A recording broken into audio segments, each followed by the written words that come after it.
வணக்கம். செல்வகுமாரின் அறுவடை, விதைப்பு, பூச்சி விரட்டி அடித்தல், உலர்த்துதல் மற்றும் உப்பளப் பணிகள், செங்கல் சூளை பணிகள், பொதுப்பணிகள், சாலை போடுதல், தூர்வாரும் பணிகள் அனைத்திற்குமான வானிலை முன்னறிவிப்பு. அதிகாரப்பூர்வ வானிலை அறிக்கைக்கு இந்திய வானிலை ஆராய்ச்சித்துறை அறிக்கையை பார்க்கவும். 2025 மே 23 வெள்ளிக்கிழமை அதிகாலை நிலவர ஆய்வறிக்கை. முதல்ல அறுவடையை பார்ப்போம். கடந்த சில நாட்களுக்கு முன்பு பெய்த மழை அறுவடையை கடுமையாக பாதித்தது. இதில் குறிப்பாக நிலக்கடலை அறுவடை, நெல் அறுவடையை கடுமையாக பாதித்திருக்கிறது. உளுந்து மற்றும் எள் அறுவடையையும் பாதித்திருக்கிறது.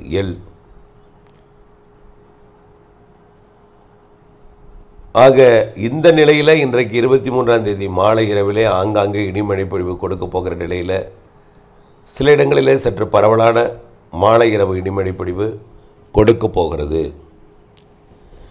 ஒதுக்குதல் இருக்கும், நிறைய இடங்களில் ஒதுக்கி இருக்கும். ஆனால் சில இடங்களில் கொஞ்சம் கூடுதல் பரப்பில் இருக்கும் சில மாவட்டங்களில்.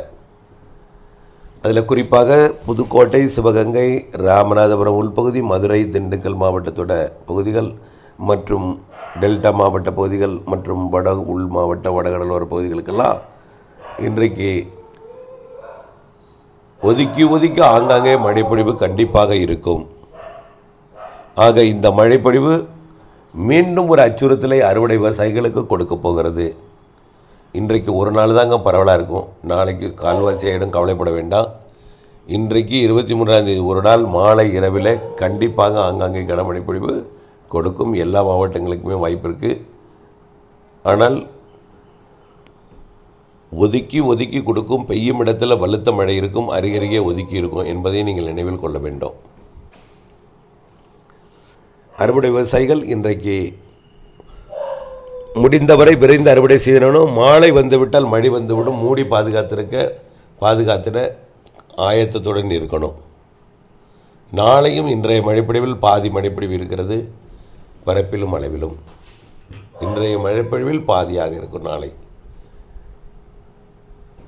அடுத்தபடியாக அதற்கு பிறகு தென்மேற்கு பருவமழை தீவிரமடைந்து மேற்கு தொடர்ச்சி மலை மாவட்டங்கள் தாண்டி கணவாய் பகுதிகளிலையும் காற்று பகுதிகளுக்கு சாரெல்லாம் வரும். இது கிழக்கு கடலோர, அதாவது வங்கக்கடலோர மாவட்டங்களுக்கு அங்கொன்றும் இங்கொன்றுமாக அவ்வப்பொழுது எப்பொழுது தூறல் போடலாம்.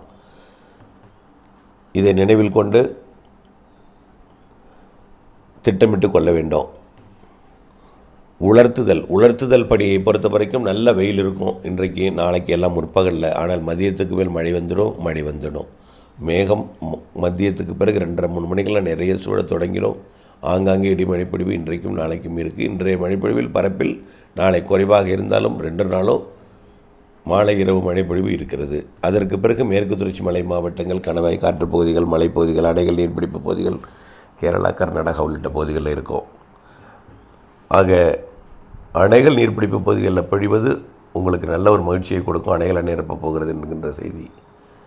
ஆனால் தமிழ்நாட்டிலே ஆங்காங்கே ஒதுக்கி பெய்யும் இந்த மழை அறுவடையை அச்சுறுத்தும் மற்றும் உலர்த்துதலுக்கு அச்சுறுத்தும்.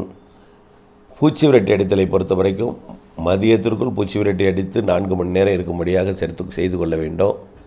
கண்டிப்பாக 2:30 மணிக்கு மேல் ஆங்காங்கே மழை இருக்கும். மாலையில் ஆங்காங்கே கண்டிப்பாக இருக்கும். அடுத்தபடியாக செங்கல் சூளை பணிகளை பொறுத்த வரைக்கும் இப்பொழுதைக்கு வெயில் இருக்கும். ஆனால் கயத்தாறு மற்றும் தாராபுரம் போன்ற பகுதிகளுக்கெல்லாம் சாரல் வரும் மேற்கிருந்து. பிற பகுதிகளில் ஆங்காங்கே லேசான மழை, மிதமான மழை தொடர்ந்து இருந்து கொண்டிருக்கும். ஆனால் இன்றைக்கும் நாளைக்கு தான் கொஞ்சம் கூடுதல் பரப்பில் இருக்கும். அதற்கு பிறகு தென்மேற்கு பருவமழை தீவிரமடைந்து கேரளா, கர்நாடகாவில் மேற்கு தொடர்ச்சி மலைப்பகுதிகளில், அணைகள் நீர்பிடி பகுதிகளில் பொழிந்து கணவாய் காற்று பகுதிகளில் சாரலை கொடுத்தாலும் வங்கக்கடலோரத்திலும் ஒரு சில இடங்களில் ஆங்காங்கே தூறல் நனைக்கலாம். ஆனால் உறுதி இல்லை. ஆக செங்கல் சூளை பணிகளுக்கு நனைக்கும் மழைப்பொழிவுகள் உள்ளேயும் இன்றைக்கு நாளைக்கும் கொஞ்சம் கனமழை பொழிவு ஒதுக்கி ஆங்காங்கே பெய்யும் பொழுது கனமழை பொழிவு இருக்கிறது என்பதையும் நினைவில் கொள்ள வேண்டும். உப்பளப் பணிகளை பொறுத்த வரைக்கும்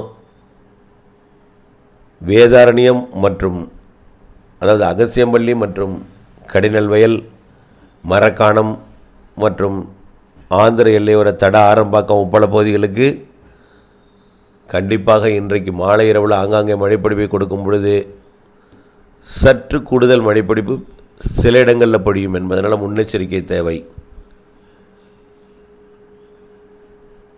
ஆக உப்பள பகுதிகளுக்கு இன்றைக்கு அதாவது ஆரம்பாக்கம், தடா மற்றும் மரக்காணம், வேதாரணை பகுதிகளுக்கு இன்றைக்கு மழை வாய்ப்பு உறுதியாக தெரிகிறது.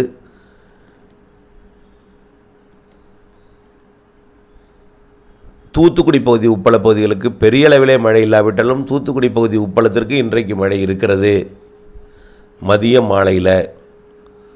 ஆக தூத்துக்குடி பகுதிகளுக்கு வாய்ப்பு இருக்கிறது. குறைவான மழை, பாதிப்பில்லாத மழை. ஆனால் டெல்டா மாவட்டங்கள் வேதாரண்யம் தொடங்கி திருவள்ளூர் வரைக்கும் ஆங்காங்கே ஒரு பாதிக்கும் மழைப்பொழிவு, கனமழைப்பொழிவு கண்டிப்பாக கொடுக்கும். தூத்துக்குடிக்கு குறைவு, வேதாரண்யம் முதல் பழவேற்காடு வரைக்கும் கொஞ்சம் கூடுதலாக இருக்கும்.